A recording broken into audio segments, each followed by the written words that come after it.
ប្រាសាទភិមានអាកាសជាប្រាសាទដ៏ស្រស់ស្អាតមួយកសាងចំកណ្ដាលព្រះបរមរាជវាំងជាកន្លែងដ៏ពិសិដ្ឋបំផុតសម្រាប់ព្រះមហាក្សត្រខ្មែរសម័យមហានគរ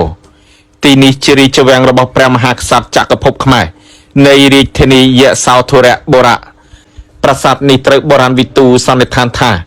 បានសាងសង់លើទីតាំងពិសិដ្ឋបំផុតមួយមុនសម័យមហានគរទៅទៀតព្រោះនៅពីមុខប្រាសាទគឺគេរកឃើញដើមធ្លកដ៏ធំមួយកប់នៅក្នុងដីដែលជាការបញ្ចុះដោយមនុស្សមិនមែនរលំដោយកត្តាធម្មជាតិនោះឡើយខណៈតាមរយៈការធ្វើកំណាយនិងកសលវិច័យរកឃើញថាដើមធ្លកនោះមានអាយុជាង 1000 ឆ្នាំមុនសម័យអង្គរទៅទៀតមានន័យថាបុព្វបុរសខ្មែរបានជ្រើសយកទីតាំងអង្គរធំធ្វើជាចំណុចកណ្ដាលនិងជាកន្លែងនៃការចាប់ផ្ដើមនគរគោកធ្លកពិសេសប្រាសាទនេះគឺមានរឿងនិទានជាច្រើនពាក់ព័ន្ធទៅនឹងព្រះថោងនាងនាគត្រូវចាត់ទុកជាបុព្វបុរសដើមកំណើតពងសាវតាខ្មែររាត្រីកាល15កើតពេញបរមីឈានចូលមកដល់អាចកំបាំងមួយដែលត្រូវបានបើកកកាយអំពីប្រាសាទមាសដែលជាតំបន់ហាមឃាត់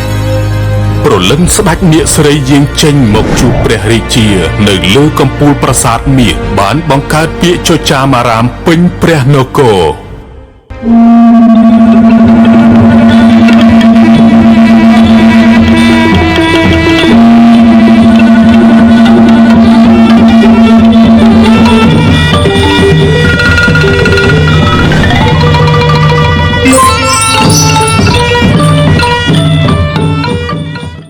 វនាគភូមិបាលមហានគរដែលតាក់ទងនឹងព្រះម៉ែនាគនិងទេពទេវមហានគរ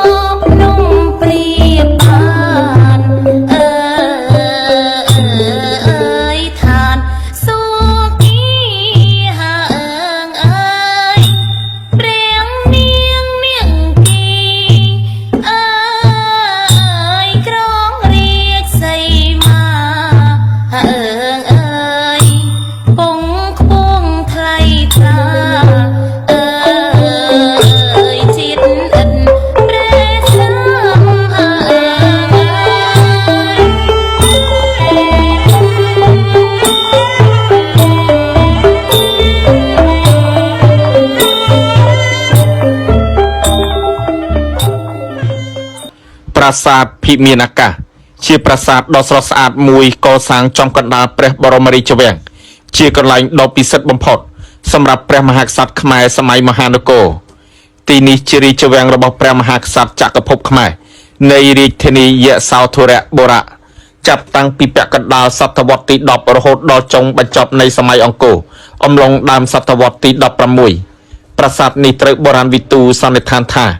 បានសាងសង់លើទីតាំងពិសិដ្ឋបំផុតមួយមុនសម័យមហានគរទៅទៀតព្រោះនៅពីមុខប្រាសាទគឺគេរកឃើញដើមធ្លកដ៏ធំមួយកប់នៅក្នុងដីដែលជាការបញ្ចុះដោយមនុស្សមិនមែនរលំដោយកត្តាធម្មជាតិនោះឡើយខណៈតាមរយៈការធ្វើកំណាយនិងកសលវិច័យរកឃើញថាដើមធ្លកនោះមានអាយុជាង 1000 ឆ្នាំមុនសម័យអង្គរទៅទៀតមានន័យថាបុព្វបុរសខ្មែរបានជ្រើសយកទីតាំងអង្គរធំធ្វើជាចំណុចកណ្ដាលនិងជាកន្លែងនៃការចាប់ផ្ដើមនគរគោកធ្លកពិសេសប្រាសាទនេះគឺមានរឿងនិទានជាច្រើនពាក់ព័ន្ធទៅនឹងព្រះថោងនាងនាគត្រូវចាត់ទុកជាបុព្វបុរសដើមកំណើតពងសាវតាខ្មែរមានន័យថាការចាប់ផ្ដើមបង្កើតរាជធានីយសោធរៈបុរៈពីសំណាក់ព្រះបាទយសោវរ្ម័នទី1គឺមិនមែនជារឿងចៃដន្យទេព្រះអង្គបានយកចំណុចកណ្ដាលនិងចំណុចកកើតនគរគោកធ្លកធ្វើជាទីតាំង